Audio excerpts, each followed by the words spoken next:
But I am Matt, the helpful home inspector, coming at you from our studio up in Hartford today. We have another inspector from our company, Mike Severson, coming in here helping us out today, giving you guys some tips and tricks. How's it going, dude? Doing all right. Mike just got out of a tree. He's a big deer hunter, so he was up there watching find Bambi or Daddy Bambi. What Daddy Bambi? I don't know. Yeah, mom and dad. Mom and dad. Yeah. But no success today. He was just doing a lot of looking. And cold, and we had a lot of snow. We had a bunch of first snow of the year. Yeah. A bunch of snow. There's probably like 12 snowstorms. It's on and off. Yeah, on and off. But we probably have 2-3 inches sitting on the grass outside. I mean, it'll probably melt in the next couple of days. But it is that time. It is October 31st, 2023. It is time to get your house ready for winter, and that's going to be our main topic today. We're going to be giving you all the tips and tricks that you need to do to maintain and take care of your house and get it ready for winter today. All right, we're going to go through all the different parts of your house and all the things that you should be doing, and some of the things you might have already done, some of the things you might not even know you should be doing, but you should. And we're going to go through all that stuff. If you guys have any questions about any of the things that we're going to talk about or anything about your house, feel free to drop it in the comments down below. We'll be happy to help you out with that. If you like our show, you appreciate our content, hit the subscribe button down below. That will basically let you know when we have new videos coming out and things like that.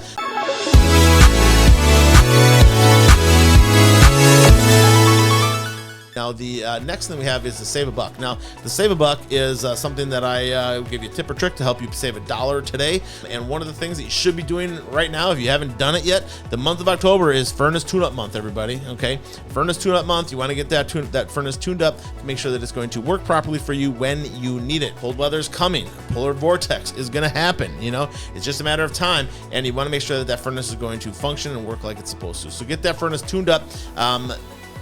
I would anticipate $150 to $200 tune-up cost these days. Yep. You know, might be somebody might offer it for more than that. Hopefully they're giving you more value as well. Some might offer for less than that. Hopefully you're not taking away value, you know, and just going down and, you know, tapping the side with a couple of hammers and banging things, you know, and things like that, you know, and say, oh yeah, everything looks good, you know. You want to make sure that they're going to do a full evaluation of the furnace, do a full tune-up on it, meaning clean it out, lubricate things, do whatever we need to do to make sure that things are going to work properly and function when the time comes that you need to get that furnace up and running. Now, when you do turn your furnace on for the first time, know that you're probably going to get a little bit of dust burn off and stuff, so getting some odor out of it. The system is not uncommon. Making sure that you have a fresh furnace filter in there is important. 6-month maintenance cycle that we talk about a lot is October, the Halloween time, and Easter time is your 6-month maintenance cycle. And if you have a larger filter, you should be changing that every 6 months. If you have a 1-inch filter, changing it every 3 months is essential. If you have a see-through filter that says you change it once a month, you need to not be a cheapskate and go buy a little bit better filter when you're at the store. But a good high quality filter, Merv 1011-ish. I mean, when we were talking to Johnny about HVAC stuff, 10 and 11 is good. If you get up over 13, 14, you're getting into hospital type cleanliness, and that may also affect the function of your furnace. It may cause it to overheat because you're restricting the airflow. So buy a good furnace filter, put it in there, get that tune-up done so that you are ready for the winter months that are ahead. All right, it'll also make your furnace last longer and perform better and be less likely to have a problem when you need it to operate most. All right, it's cheaper to do it now too than on a Saturday or Sunday, you know, when it's not working and you need that heat on. Yeah, you get that first cold snap where we're getting down into the teens or something like that, and everybody's turning their furnace on for the first time, and you know what? Most people aren't smart enough to get a tune-up done, so a lot of the furnaces break down and don't function and don't turn on, and next thing you know, the emergency calls are flying, and those HVAC guys, their schedule fills up fast. So you really want to do it when those times are better or slower for them, so that you're more likely to get that service and get it in a timely fashion. Yep. You know, without being charged buco as well. So yeah. And then if you want to, some of the HVAC technicians will offer you like a service package, like where they plan to come out ahead of time. That's not a bad idea, but some of them are trying to sell you on a 6-month like visit. No, that's them stealing your money. Okay. So there's it's what's called an upsell, you know, so they're trying to upsell you on their service, and getting them to come out every 6 months is a waste of your time, waste of your money, in generally speaking, you know. When it comes to a tune-up, I would recommend, and what I recommend all my clients is a tune-up every 2 years. You get a tune-up every 2 years, you're ahead of 95% of the population here in the United States. Most people, they operate from the thermostat and don't worry about it until it doesn't work. and the point at which it doesn't work, they get concerned and call up that HVAC technician. But getting a tune-up every 2 years is important, making sure that your furnace is going to last and have good longevity, but also function as intended and be as efficient as possible. Yeah, get a tune-up on your furnace, folks. The next thing we're talking about when we're talking about getting your house ready for winter, and that's furnace prep. So as far as preparing your furnace for winter, you may have had your tune-up done. If not, get your tune-up done. Okay, your tune-up, usually you want to have it done during the month of October, maybe September at the earliest. You want to make sure that it's going to be near the time that you're going to need the furnace to operate. Okay, now if you get it done in September and the beginning of October, they can do your furnace and air conditioner, which is a savings to you that you get a tune-up for double up tune-up for the cost of one. And then making sure you change your furnace filter. If you have a large filter, so being that large meaning like a 4-inch or larger, you change it once every 6 months. If you have a smaller filter, a 1-inch filter, then you want to change that filter once every 3 months. Okay, and if you're buying, like I said, filters that you can see through, or that say you should change it once a month, spend a little more money, buy a better filter. It's gonna keep dust down in your house. It's gonna help your furnace operate operate better and stuff like that. When you talk about these see-throughs, I literally mean like you can see through it. You guys can see me through the filter.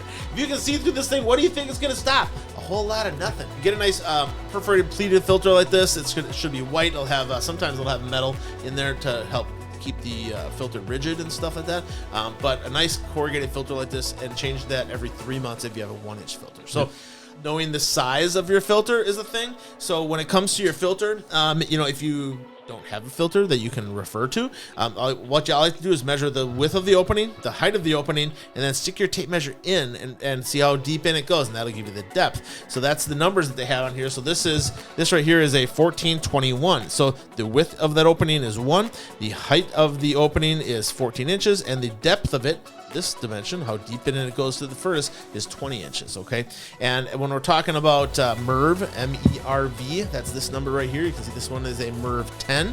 What is Merv, Mike? Basically the density of the material. Yeah. How much air can flow through. The higher the Merv, more dense the material, the more air restriction you have, right? And when we are talking about Merv, 10 to 11, maybe 12 at the most.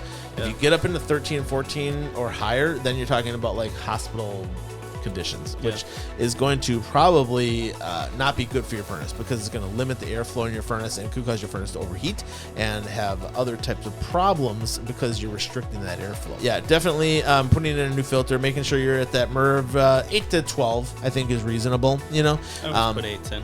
Yeah, 8 to 12, no problems with that at all. But a nice corrugated white filter like this, not one you can see through. What would this Merv be? Say on it? 0.5. Merv 0?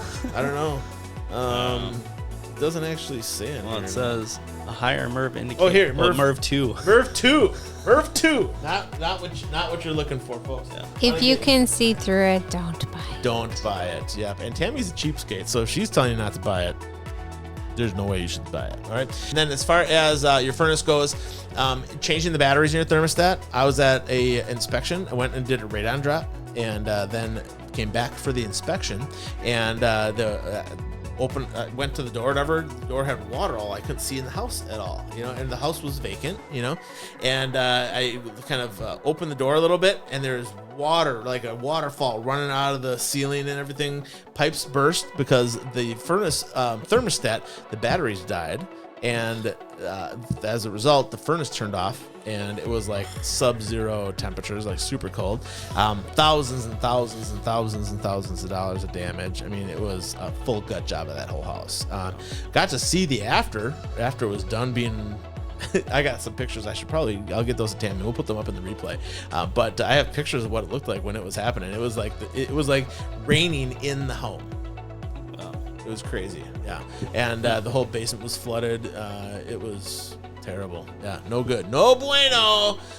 Making sure that you have fresh batteries in that thermostat would be a good idea. Also, changing out your thermostat, not a bad idea either, When it comes to thermostat technology, we've taken leaps and bounds as far as the level of technology that we have available to us to help us not only operate our furnace more efficiently and make our house more comfortable, but also to protect the furnace and to tell us when there's problems and things going on in the furnace. So this is one of the thermostats that I got that we give away on the show occasionally. We're not giving one away today, but we do give these one away on the show occasionally. This is a Google Nest thermostat.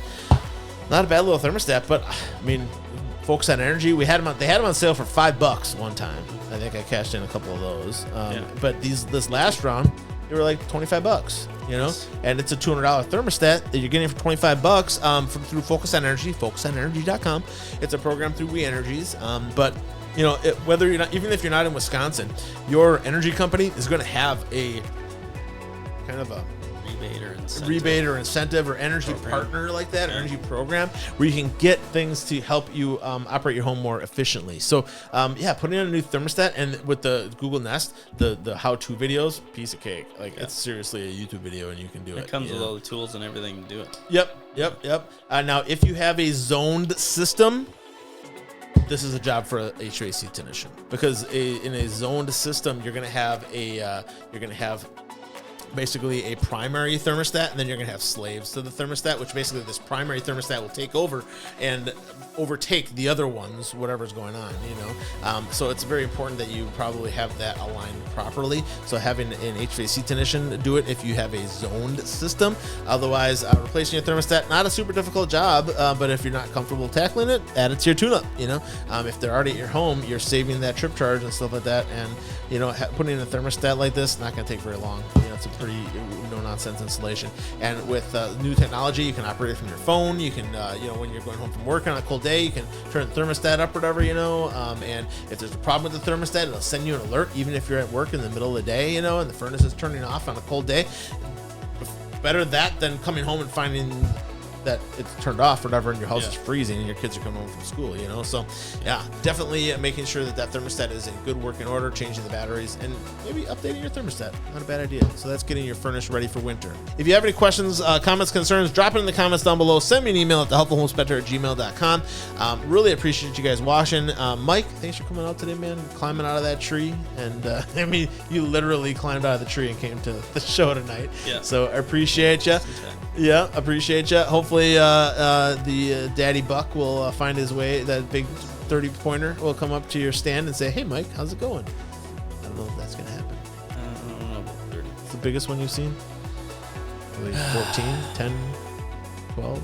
You've seen a 12-pointer. You got a 12-pointer out there. Yeah.